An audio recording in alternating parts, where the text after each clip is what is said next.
Hello and welcome to the Gooner Talk, back again with you guys for another show, for another episode of our Let's Talk Arsenal series on Saturday at midday during the international break. It's a pretty boring time for Arsenal fans at the moment this weekend, of course, because we find ourselves in a situation with no football, desperately in need of football, considering the fact that Arsenal are, into the new season with no points, no goals, no nothing to really speak of. And that's a really kind of difficult situation for Arsenal fans right now, and does absolutely lead us into a situation where there's a lot of tension. There's a lot of debates. There's a lot of arguments happening over on football Twitter. Football Twitter in itself is it's not the nicest place to be sometimes, and I think that Arsenal have got their own sect of that, which bleeds into plenty of YouTube channels and Twitter feeds, Instagrams, and all of that. So what I thought we'd do is have a chat, address a few things as well, because I don't know. I just feel the need at the moment, to be honest, to talk a little bit about the comment section and about kind of how the channel's changed over the last, I don't know, 4 months or so, ever since kind of we've started to go downhill under Arteta at the end of last season. Um, and it's really, I don't know about you, but it's really started to bug me a little bit, to the point where I'm sitting here, I'm doing a show about this, where there's comments saying that things on TGC are getting quite negative, that I'm criticizing the club and stuff, and you just need to back the club and support the club and things like this. And it was really frustrating about this is that I feel like we've kind of grown something here that has been continually pushing that narrative of support the team, get behind the team, be critical, be open to changing your mind, all of that stuff. And yet there's still kind of this ever growing negativity that still feeds in comment sections and stuff like that. There was a comment the other day that commented on the fact that I'm now in full-time journalism, and if that's affected kind of how I present my views about Arsenal. I don't think it has. I don't really think I've changed too much during that time at all to become in any kind of certain way. I'm in a group, like the whole point of the job is that there's specifically a fan brand sect of reach now where I'm working. And the point is about putting fan opinion across and having our kind of, the way in which we feel about the club and the issues with it and the things we want to, criticize and praise comes through. So one of the biggest kind of pulls for that job was specifically because it enabled the ability to be very honest and open still and critical at the same time, and actually encouraging kind of that type of behavior. So I struggle to kind of see where that trail of thought comes from about being, having a full-time job in media affecting my view of things, because it's certainly, from my perspective, hasn't. It's just, I suppose, correlation is not always the same as causation, is a great way of putting it, because just because my job's changed and gone more into full-time media in the last year has coincided with the fact that my opinion of the manager has changed over the last year. It just doesn't. It's correlation, not being causation, and they are just completely coincidental. And it just happens to be like it sucks. It actually sucks. I literally look at it from a negative point of view, that not negative point of view, but I'd love to be covering Arsenal for the first time in my career as it is on like the top of its game. I would absolutely love that, to be able to cover Arsenal smashing things week in, week out. But it's just not coincided like that, and that's just not the way life works. And I've got to go into work every day with the mindset of trying to break down and analyze what's going wrong, what needs to change, how can we change it, what news is coming through to give us a different angle on a new story, and ultimately that's put me in a position where a lot of people who I know have followed the channel for a long time, especially in the last year or ever since Arteta kind of took over, of being quite a positive mindset of really backing the coach and hoping he succeeds and trusting the process and all of this stuff, which, to be honest, let's be real, a lot of it's satirical. A lot of it is a bit of a joke, and there's a bit of where you laugh at yourself and you're like, the whole trust the process thing is in itself just very funny. Because it annoyed a lot of people that were very, very negative towards not just the manager, but the club. And so as soon as your mind changes, it's like, he's swaying from one side to the other, when that's just not the case. There aren't sides in this. There's no sides in supporting Arsenal.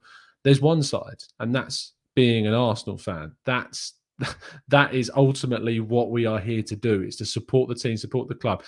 I see people like putting polls up, and I think I've been guilty of this too in the past, of being like, would you rather Arsenal lose the next game if it meant that Arteta got sacked?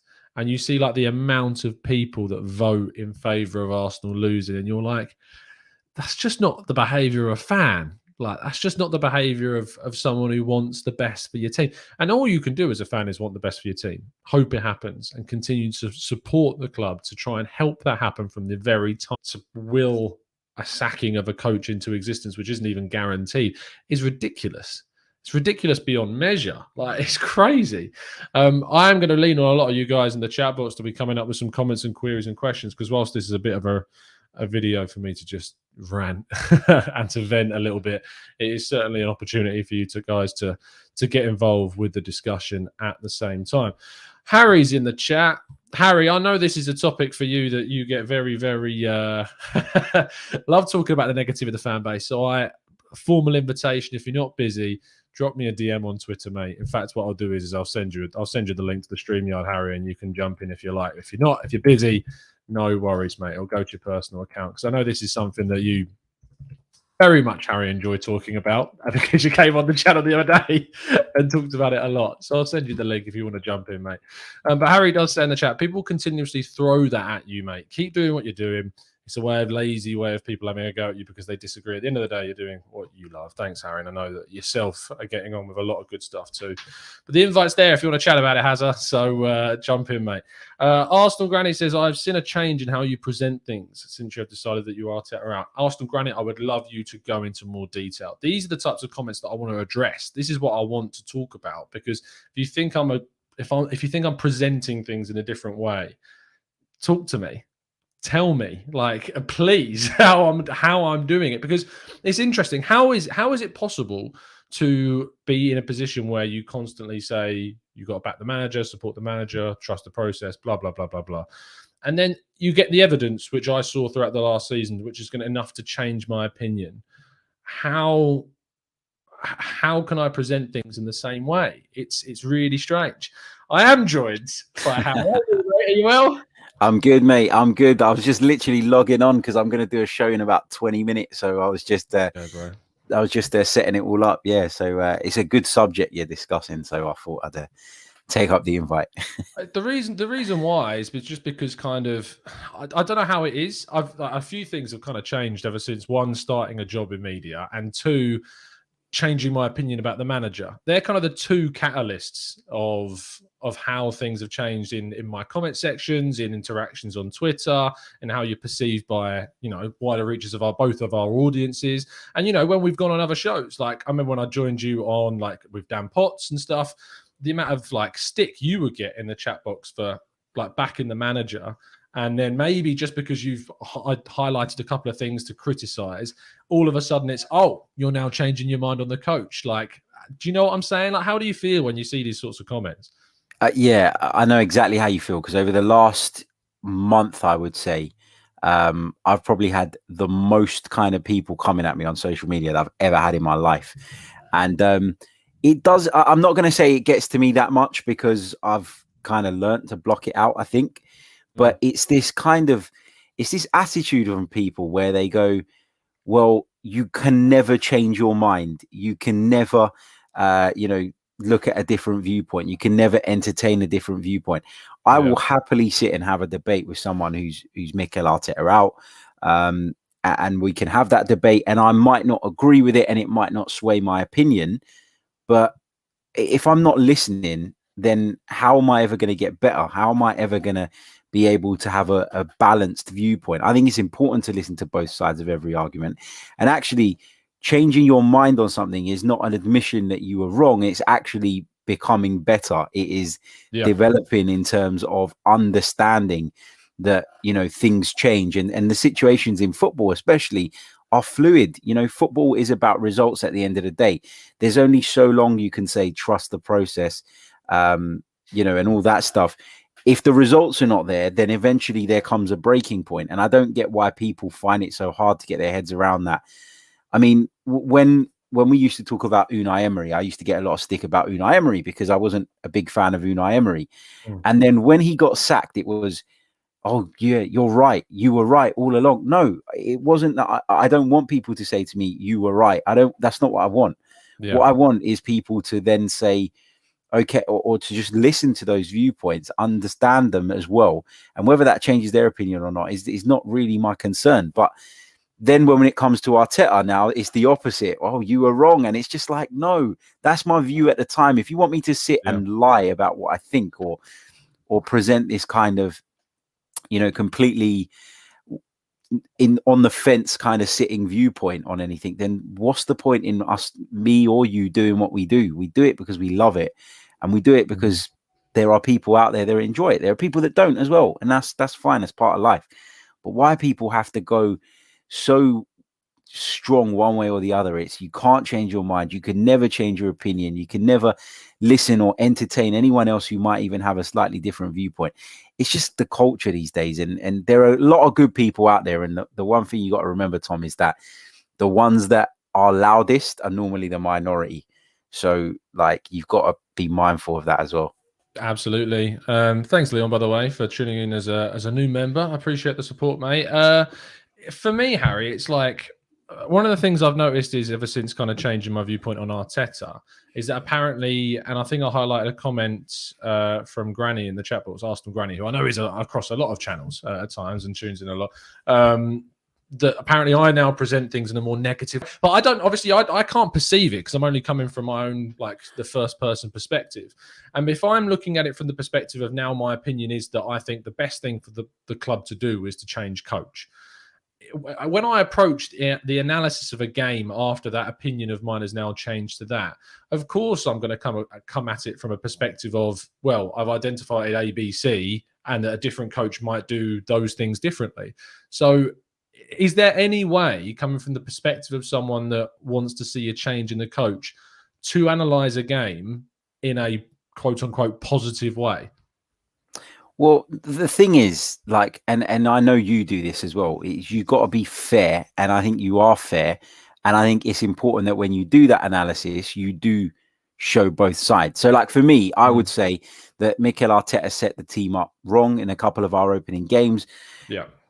Equally, I'm not going to slag him off for setting the team up the way he did against Manchester City, because it's the way I would have done it when I done my preview show. I said that's what I would do, the back three. But you would criticize the selections, though. Like, I wanted back three as well, but I would say putting Martin Odegaard as a number 6, like, that's insane. Yeah, when you have exactly. Lokonga and El Neni on the bench. So exactly, that's the thing, and so I will criticize the start to the season, but I also recognize that we have had players out, and while that might not sway completely your view on Mikel Arteta because you're judging him on some of the decisions he's made, you can't dismiss factors. So I think as long as you look at everything with an open mind and you analyze it deeply, which we do because we do it as our jobs now. You know, I don't know about you, but I analyze things in a lot more detail now than I ever have. Absolutely. And I think that that's right. But in doing that, we will sometimes present opinions that, you know, are based on our own personal overall viewpoint, but also we have to take into context other things as well. And to dismiss those would be equally as unfair. So when people say, you know, you're flip-flopping or you're going from one side to the other, no, because not everything is that black and white. You know, some things are a little bit more complex, and there are factors that you have to consider. In football, there are plenty of factors. There are injuries, there are players missing, there are refereeing decisions, there are bad strokes of fortune, there are good strokes of fortune. There's so many different things that come into the outcome of a football match that it's not just black and white. You know, that's just the way it is.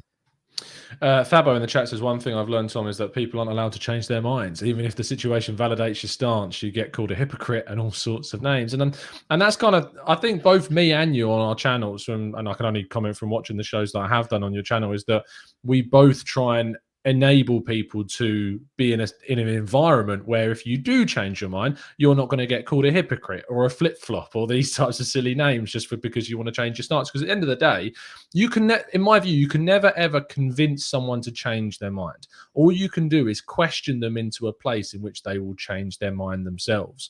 So there's no point me, and I'm still guilty of doing it. I'm not perfect. Like, I do bombard people with stats at times to try and support an argument or to try and say that this player should be playing in this position position or he's better here or whatever.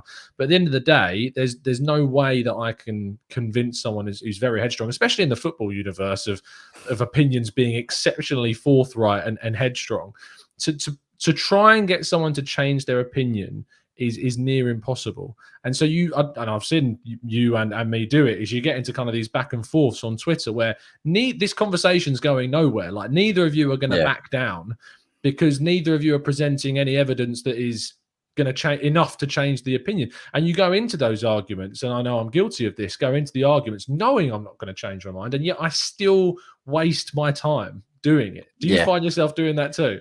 All the time. And I think it was at the beginning of maybe last week, the week that's just finished, I spent a lot of time doing that. And a mate of mine, a very good mate of mine, texted me and he was like, mate, he was like, and it was so true. He goes, why are you bothering? He was like, you've got a family at home, you know, you've got other things to worry about. You've got a baby like just around the corner. Why the hell are you worrying about these idiots? Like, why are you entertaining it? He was like, just put your phone down and enjoy. And he was absolutely spot on. I think for me, people need to take more responsibility though. Not that they shouldn't disagree with you. Like, I love debate. You know, if you disagree with me, that's fine. Put the debate across. Let's have it. But what I really hate is people that just, you know, start name calling and start, you know, crossing a line. I had someone come up to me at Emirates Stadium for the Chelsea game. Someone who I'm not going to name, but is in my YouTube comments every single show pretty much, and who doesn't hold back. You know, if they disagree with me, they're going to call me every name under the sun. Equally, every tweet I write, they seem to pounce on it and try and pick a hole in it and whatever. And the guy come up to me, and remember, when we do YouTube, we don't see the people's faces. Okay, they see ours, but we don't see them. And this guy, fake name, fake profile picture, I haven't got a clue who he was, come up to me at Emirates, and he goes, "Oh, how you doing, mate? Listen to the podcast. Thanks for doing it, etc., etc." I was like, "How are you?" Whatever. And then he goes to me, "Oh, by the way, I am so and so in the comments." And I was like, "Well, you've spent the last 6 months literally at every opportunity calling me every name under the sun. And what do you want to have a beer now or something? Like, what is this? Like, what is this? Like, but if someone was in the comments telling me I disagree with you because of X, Y, and Z, then that is fine. I will have a beer with them. No problem. Absolutely.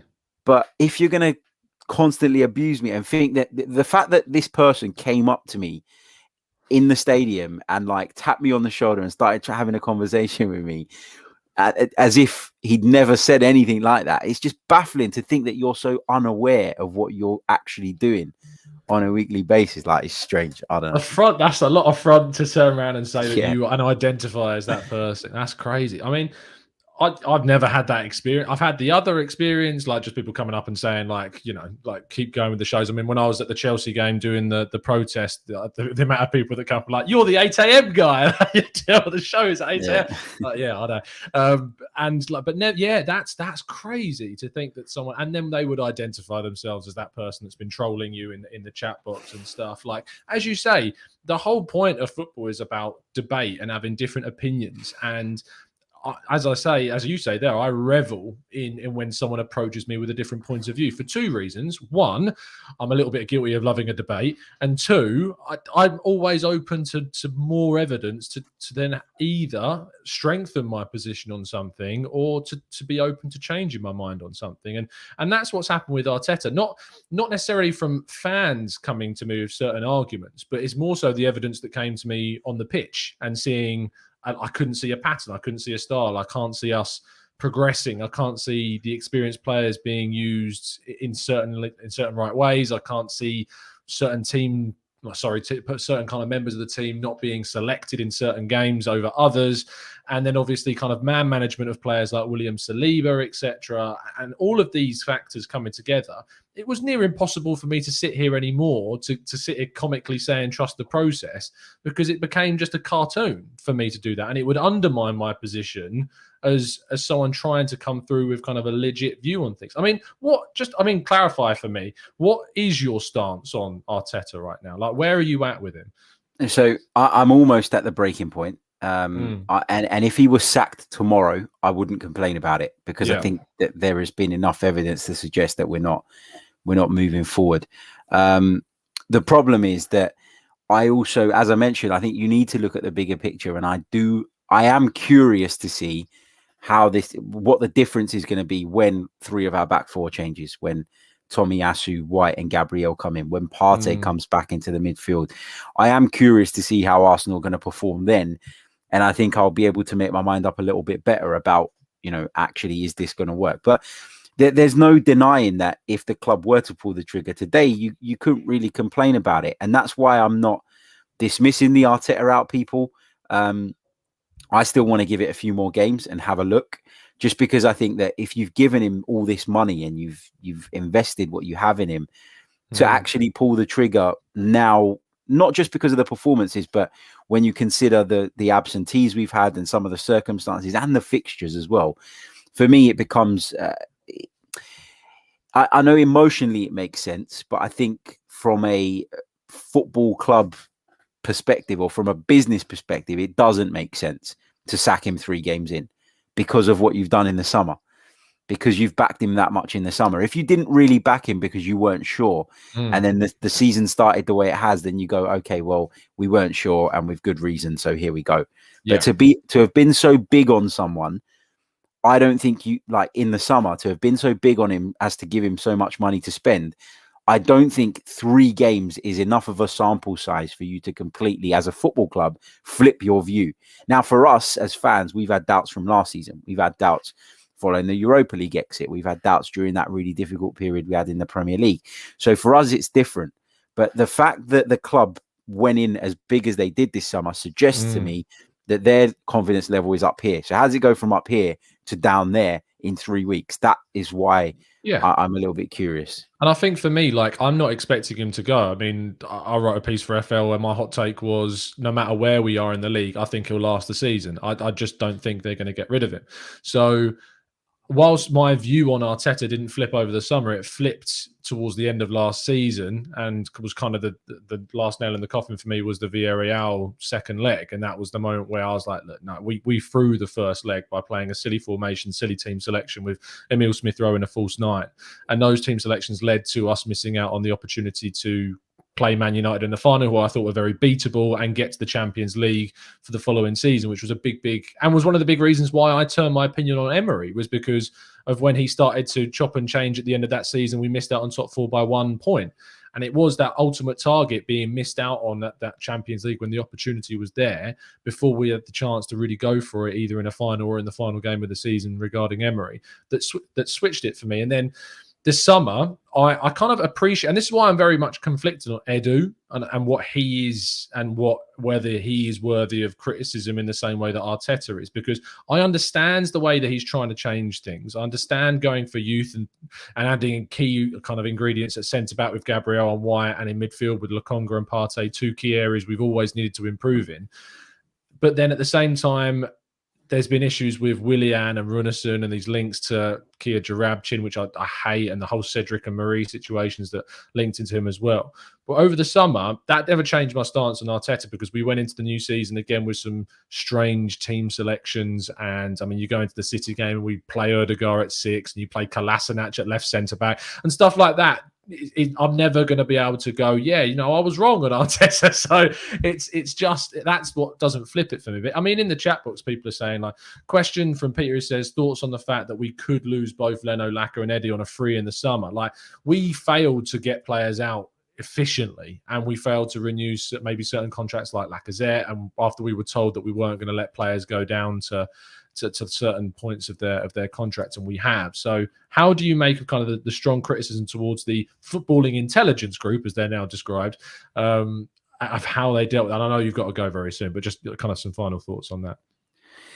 Yeah, it's hard, isn't it? Because, we come to conclusions as fans, and a lot of the time we don't really know what the ins and outs of it are. If you cast your mind back to the start of the season, we were all talking about Aubameyang and Arteta falling out, and then it was a week later that we found out that the players were ruled out with COVID, and in that week we'd created this massive shitstorm, essentially, hadn't we? Yeah. Of what had supposedly happened behind the scenes. It's the same with the player contracts thing. You don't really know what the situation is. You don't really know what the player's stance is. you know that you want to move some of those players on, but equally you can't sell something if there's no demand for it. And unfortunately, we've been put in a position by previous management and previous people sort of running the club whereby we do have players that are not very desirable, are on very high salaries that nobody's willing to match. Add in the fact that we're in a pandemic, you know, and that obviously makes it even more difficult for some of those clubs. Like if you look at some of the players, like you mentioned, like that was mentioned there, Lacazette. I mean, who's going to match Lacazette's salary now on the continent? There are very few clubs that would take a gamble like that. You look at Bern Leno, again, and a player on another big salary. Who's going to match his salary on the continent? Very few opportunities there are there. Eddie Nketiah, for me, we apparently were happy to let him go, and he didn't want to agree personal terms with Crystal Palace, which shows you that we have given these players too much. Some of them too soon when they're early in their careers, and others that have joined us where we've gone that extra mile, maybe because we weren't performing at the level that Arsenal should be. And we've said, right, let's throw some more finance at this and make sure they do come here and we get this deal done. And we're paying for that now. And when people talk about a process, it's not because, you know, that they want to be mediocre for the next 3 years. It's just recognizing and opening your eyes and understanding that some of these issues are not going to go away for a little bit more time. And they're not going to go away because there are contracts in place.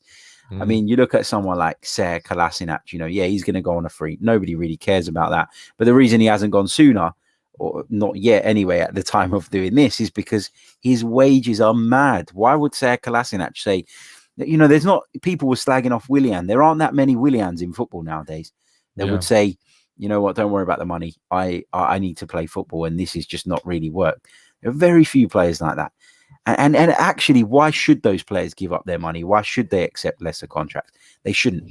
It's an Arsenal mistake. It's a mistake that's been happening for a long, long time. We've mismanaged contracts badly in the past. But, I mean, if we lost Leno, Lacazette and Nketiah, it's not the same as when we got into positions where we had to sell Alexis and we had to sell Van Persie, and it is nothing like that. So, you know, I'm not that upset about it. I recognize that it's kind of collateral damage to what Arsenal are trying to do, which is turn the ship completely around. Last thing, I mean, are you pressed for time to go off? I'm good till quarter 2, man. I'm good till quarter two. Sweet. The last thing I've got a couple of last things I wanted to talk about, and coming from kind of things in the chat box. Zaid says this words that I get really annoyed by. Excuses FC. I look at this as kind of the Arsenal equivalence to Trump's fake news kind of line, because the amount of times, like you were talking about earlier, which are legitimate things to say about we've missed players through the positive tests, we've missed players because of injury. We haven't, ultimately, we had to spend 150 odd million on players that were coming in depth positions because of how poorly we've recruited over the last 10 years. And we've struggled to sell because how do you sell players that are impossible to sell because no one wants to buy them is another strong factor. And the whole word excuses, when you talk about this, is what I would rather is when you or me or we raise these kind of points and say this is one of the reasons why we weren't able to do what we wanted to do, instead of replying saying, oh, that's an excuse, what I'd rather is someone just turn around and said, look, I don't agree with that, and here is why. Because saying just the word, you're just making excuses, says absolutely nothing about the person that's raising the point. It says so much more about the person who's trying to disagree with you. But how do you react when you see someone just say like excuses? Exactly the same as you. I don't want to hear people say, oh, that's an excuse, or that's a lie, or that's not true. Why is it not true? And why do you feel differently? That's what I want to hear. That's what a debate is for me. Yeah. It's not just going, you know, I could walk around all day and point at people and just say liar, excuse. What would, like, and it would have zero validity. And that is the same when a lot of fans say that. I'm not saying that everybody's like that, but if you can't be bothered to explain and expand on your points, then I don't think you should be throwing words like that out. That's the way I see it. If you feel that way, fine. But why do you feel that way? Explain it. And then maybe people would interact with you a little bit more and have that discussion. And you might learn something. They might learn something. Like for me, I've walked away from some debates where I've completely disagreed with the general viewpoint. But I've gone, you know what? He made me think about that, and he made me think about this. And actually, They are good points. I don't see why people are so reluctant to do that and are not open-minded enough to have those discussions. Maybe not necessarily change your viewpoint, but take something away from it. Every discussion should bring some form of education in some way, even if it's just you learning that person is absolutely clueless. It's still, you've learned something. There should be a takeaway from every discussion. And when people say things like excuses FC or they like, and the other thing that really gets on my nerves is when people latch on to nicknames created by people clearly looking to just incite nonsense. Like what do they call Arteta? Pandemic Pep, is it? Tapas Pulis, all of that stuff. It's like, that's that you haven't even come up with that. You've taken that and you've just run with it. But have you actually thought about it? Does it actually make sense? No, it's nonsense. That's what I can't take. And obviously, like you get, as is with life, like you find these negative things are very, very easy to get on the bandwagon for. It's much, much harder to sit and try and to explain your point. It's really easy to send a few characters in a chat, in a tweet, and say that's excuses, you're wrong, rubbish, you're this, that, and the other. It's much harder to sit down and genuinely have a debate with someone and try and talk through the reasons. And it's even harder to, if that person you're debating with puts forward some really good points, for you to say, you know what, you have gazumped me here. Like, I can't come back to you with this. Your points that you've made are to the point where there is no way I can't maintain the position I currently had at the start of the debate. And that is the issue, is that we find there is such a growth of negativity and such a growth of lazy kind of analysis on certain things without taking into consideration so many other things, that we find ourselves in these horrible kind of soups of abuse towards one another on social media. And for me, I'll be going through the rest of the season praying that Arteta turns things around. And that's kind of where we started the discussion, Harry, was around kind of people putting out polls and people saying things like, if we lose against Norwich, would you take losing against Norwich if it meant Arteta got sacked? And stuff like this. Like, it's great. It's crazy to consider that a fan. I mean, I don't consider them a fan if that's the way they kind of think. I mean, to ever want Arsenal to lose just because you've got a personal vendetta against a coach. Like, I'm from the perspective of, I think a coach change would be the perfect thing for us to improve, and I think that'd be the best thing for us to change right now. But I want Arteta to go into that game against Norwich, absolutely smash them, and go on a run of whatever 49 unbeaten games. That's all I want to see from him. So, how do you feel when you see those tweets about that?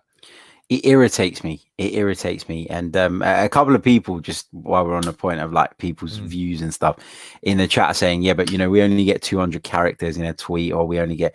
Both of us do phone-in shows, and the people I struggle to find people that would. Yeah, I know what you're that's the thing. But both of us do phone-in shows, and half the people that spend lots and lots of time having a go with their 200 characters won't come on and say their opinion, which is fine. If you don't want to do it, you don't have to do it. No one's saying you have to.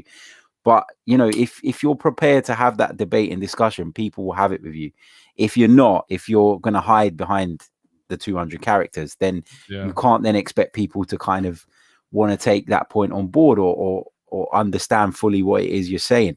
But with the thing about fans wanting Arsenal to lose, I genuinely think that fans now, some, not all, have been conditioned to say, well, if we lose, it ain't that bad because we're going to get loads of interesting YouTube content and loads of ranting and raving. And, Arsenal's going to be the biggest subject in the media this weekend. Like, so we can all have a laugh. And it's kind of like, for me, it's horrible. I hate that. I hate doing a podcast after Arsenal have lost. Yep. I hate watching Match of the Day when Arsenal have lost. I hate watching Sky Sports News when Arsenal have lost. When Arsenal lose, I feel like I don't want anything to do with football. But for some people, they revel in the whole negativity thing. And I don't understand why anybody in any walk of life would want to be, that negative. People could send us DMs, Tom. Like you said it in the chat. I've never not replied to a DM. If I get a DM, I will get round to it eventually. Sometimes it takes me a bit longer. Can do. Sometimes it takes a bit longer, but I'll always reply to them. But people don't do that. They just want to jump in the chat box, give you a bit of stick, and then disappear into the night.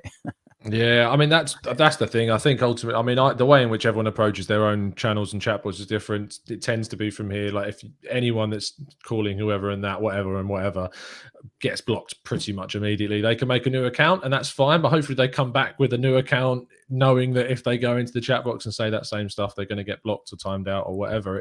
But the whole point is that I'd love to have a phone, and that's why I started doing the phone-in shows on my thing, was because I did feel like TGT became a bit of an echo chamber for me, and I was desperate to get another viewpoint. That's why I often called upon like Dan Potts to come on last season, because obviously Dan's really good at putting forward his point of view that's very different to mine, and so therefore it was great to have Dan on, or Sophie on from the Highbury squad at the time, who had very different views.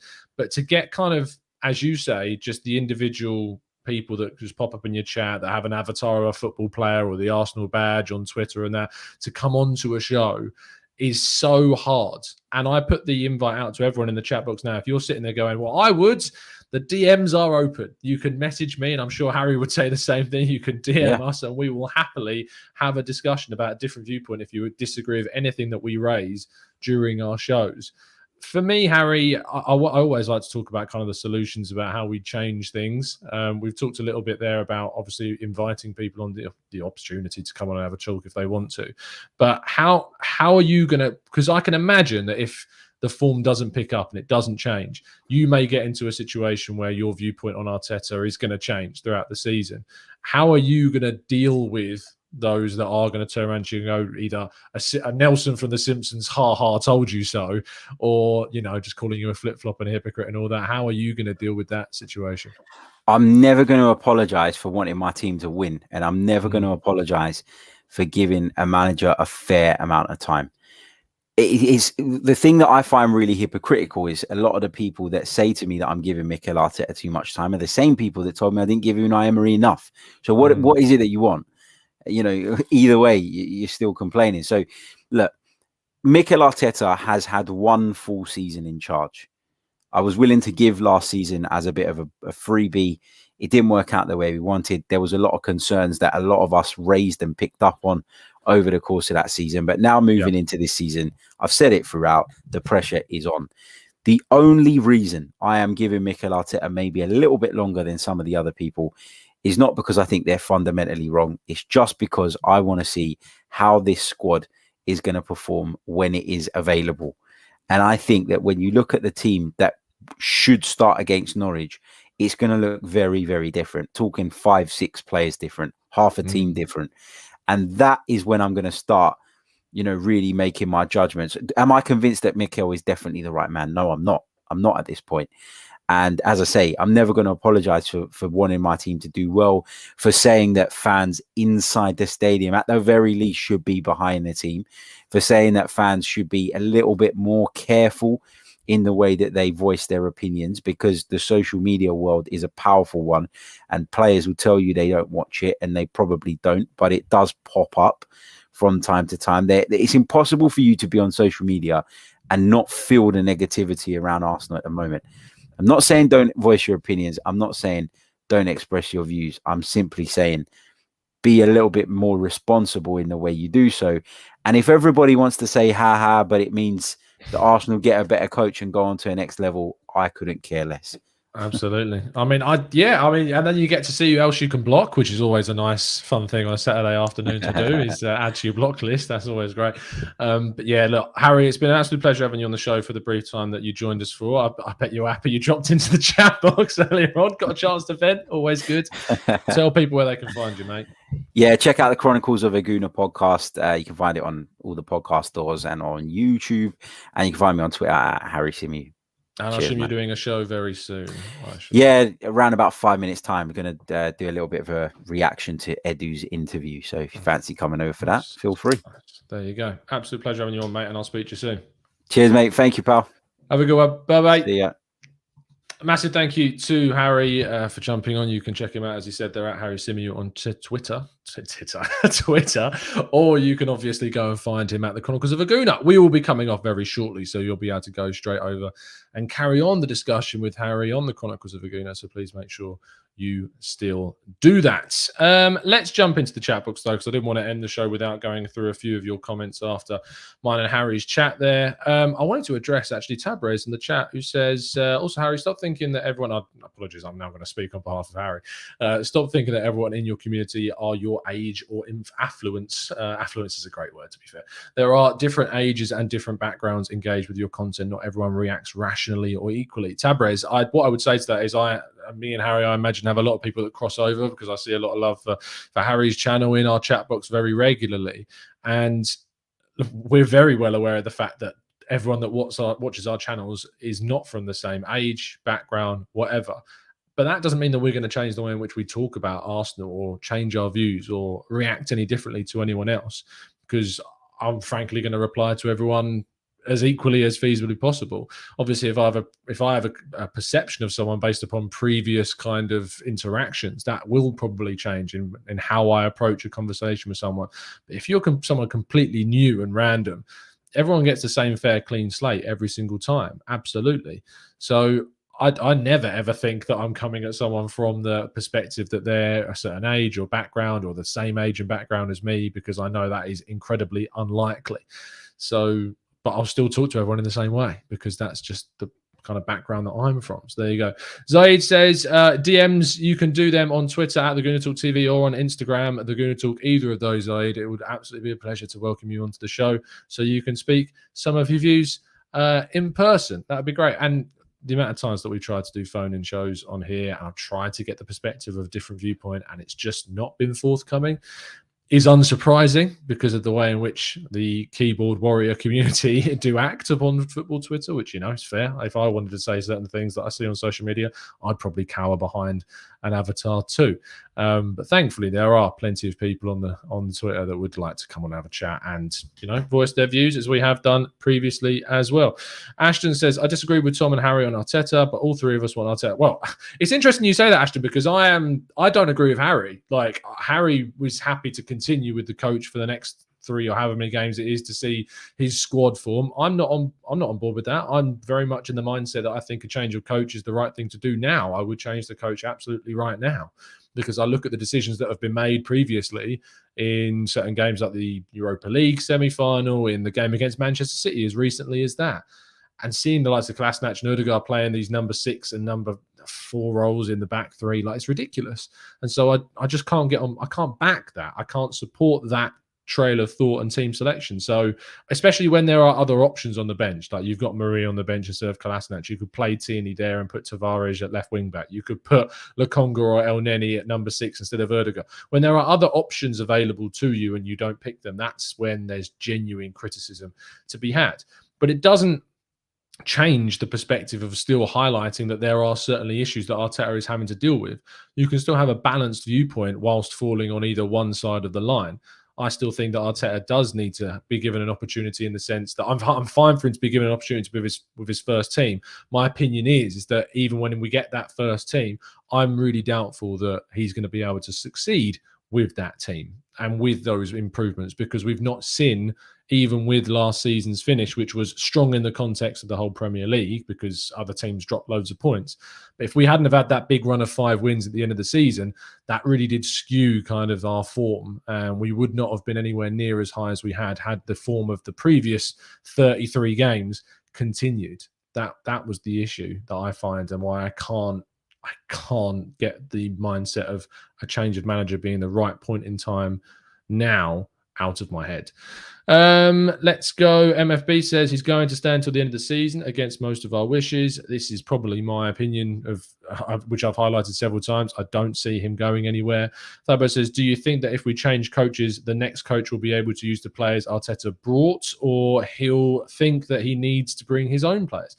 At the end of the day, every coach is going to want their own squads. That's just part and parcel of being a coach. I'm going to use a FIFA analogy here, but I'm pretty sure when all of you go into your career modes, I'd say 99.9999% of people just from the way that you are, want to bring in players. You want to add to the squads that you start with. That's the only FIFA analogy I can genuinely use that has any semblance of credit to it, just from the mindset of everyone. And that's the same for coaches. You're going to want to come in and add your own players to the squad, your own players, maybe players you've worked with in the past, players that you can trust, players that you know are going to do a good job, or just players that you've spotted in the past at other clubs that you weren't able to sign. Now you're at a club that has the capacity to sign those players, and you'd want to sign those players. That's the way that it simply works, and absolutely coaches are going to want to bring in their own players. But we've now brought in a very young squads that are very changeable, malleable, and those coaches that if they do come in, I have little faith on the ownership to make the right decision. But if they do come in, they've got a squad that's much more moldable to what they want to do. Leon says, fine if you are Arteta out, but do you think it would make enough financial sense? Sacking the coach, bringing in a new manager, even more, is a managerial change needed enough to justify spending that money? Yes, if that manager is going to get you into European football, then yes, because that would offset the cost that it would have. I mean, Arteta's got what, a season? Is this his last season on his contract? Maybe he's got one more. Let me just have a quick check. Arteta's contract runs until 2023. Okay, so he's got 2 seasons left on his current deal. So that's going to cost you a certain amount of millions to pay off if you are going to get rid of him. But that might be worth... sorry, there's a TGC sneeze. That might be worth bringing in another coach that obviously is going to give you a better outcome. So, yeah, it's absolutely going to be worth it. Can you see how my face has gone all hay fever now? Carl Jan says, if we play a back five, who would you play at right wing back? Is it Ainsley Maitland-Niles? I think until we see Tomiyasu coming in, Carl, I think that's probably the right decision, is to play Ainsley Maitland-Niles at right wing back. Tomiyasu, when he comes in, I can't wait to see what he's capable of. If it is that he's capable of playing at right wing back, then absolutely. I would pick Tomiyasu because I think he needs to be given more license to roam, get forwards. Because when he did it at Bologna and the few times that he did, he looked successful. He looked good in those final third positions. It's just we need it on a more consistent and frequent basis. So there you go. Thank you, guys. Much appreciated. I've got the jab. Both of them, Rahul. I've got both of them. And I did actually do a test this morning and I'm negative. So there you go. Jack Webb says, Tom, Palace sacked Frank de Boer after losing the first 4 league games. If we lost against Norwich and don't sack Arteta, questions have to be up. Mate, Jack, I'm asking questions now. I asked questions at the end of last season. I asked questions then because it was very evident to me. And we were asking questions, to be fair, in just before Boxing Day in 2020. So we have always been asking questions, Jack. It's just about where we kind of come to the answer. And I don't think the answer is going to be that they're going to get rid of him. I don't think they will. Even if we lose to Norwich, I don't think that we're going to improve. Well, the thing is about Norwich, and the thing about Norwich and Burnley is that we talk about, and Edu talked about in his interview about weathering the storm and all of this stuff. But we have the squad now to beat Norwich and Burnley. Like I can rest my hat on a headstool and say, I'm okay with us losing to City. I'm not okay with it, but I can accept us losing to City. I can accept the loss to Chelsea. I don't accept the way we played in those games, but I can accept the result, knowing that we are in a transitional, however you want to describe it.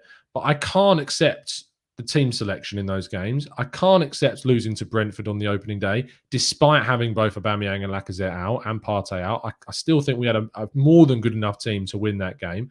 And I could not justify us dropping points to Norwich next weekend. There's no way I could justify that. And that's why my view on the manager situation has changed, because I couldn't justify us going out to Villarreal. There was no reason why we should have gone out to Villarreal. If we'd have lost to Man United in the final, a club that has spent far more money, much more money than us, have a far more better side than us, I can come to terms with that. I couldn't accept going out to Villarreal in 2 legs in a Europa League semi-final, especially when we played Emile Smith Rowe as a false 9. I could not come to terms with that, and that is one of the biggest factors that changed my mind on the manager. So there you go. Yes, eventually it does come through the sneeze. It's just it builds up, and sometimes you can feel it. But yeah, professional as always. Alf Robbo says, Tom, you say 10 years poor recruitment, but Arteta won the FA Cup with Emery's team and then got rid of the lot, brought players in and out within a year. I mean, let's have a look at the team that beat Arsenal, Chelsea 2-1 FA Cup. What was the team that day that we played? Let's have a look. The team that we played: Martinez, not an Emery player. Holding, not an Emery player. Louise, an Emery player. So that's one. Tierney, Emery player. Bellerin, not an Emery player. Xhaka, not an Emery player. Ceballos, Emery player. So that's what? One, two, three so far. Pepe, an Emery player. Is it? Yeah. Pepe, an Emery player. Lacazette, no. Aubameyang, no. So four players were Emery players. The rest were all Wenger players, that team that won the FA Cup. We then brought on Socrates, Kolasinac, and Nketiah, who were all Wenger players. Sorry, no, they're not. Socrates was an Emery player as well. But so 5 players out of 14 were Emery players in that FA Cup final. Arteta did that by playing a system that was working. Like, if we hadn't have lost that home game, do you remember we lost the home game to Chelsea when Tammy Abraham scored right at the end? After that game, Arteta switched to a 3 at the back system, and it carried us through to it improved on our form, especially in the FA Cup. However, if we'd have got lucky in that quarterfinal against Sheffield United when Ceballos scored right at the end, we never would have been in an FA Cup final. Don't get me wrong, we rode our luck a lot in those 2 games against both City and against Chelsea in the final. And there was a lot of fortune in those performances. There was a lot of good stuff, and I like the system that Arteta played. I think he got it spot on. But then he changed it last season. And when he changed it, we weren't ready for the change. We didn't have the personnel for a back 4. We were not categorically at the right moment to go into those games unprepared, and Arteta didn't recognize that. Instead, he put his, what I would describe as a little bit of arrogance, of thinking that he could get a 4 at the back system working with those current crop of players when we didn't have the metal to do it, and he paid for it. He paid for it with form. He paid for it with the results. He paid for it with the players that he ultimately mismanaged alongside Edu, like Saliba and the Guendouzi situation too. And that left us in a position where we really, really couldn't come back from. And that's why we finished the season in 8th place yet again. But the FA Cup is ultimately, for me, a lot of fortune alongside it. There is a lot of fortune alongside the FA Cup win. And I think it would be unfair to say that it was all managerial genius. I think there's a lot of credit that goes to the manager for winning it, especially for identifying the need to switch to a back 3. And that's definitely worth a lot of credit. But we needed that last minute Ceballos goal to go through against Sheffield United.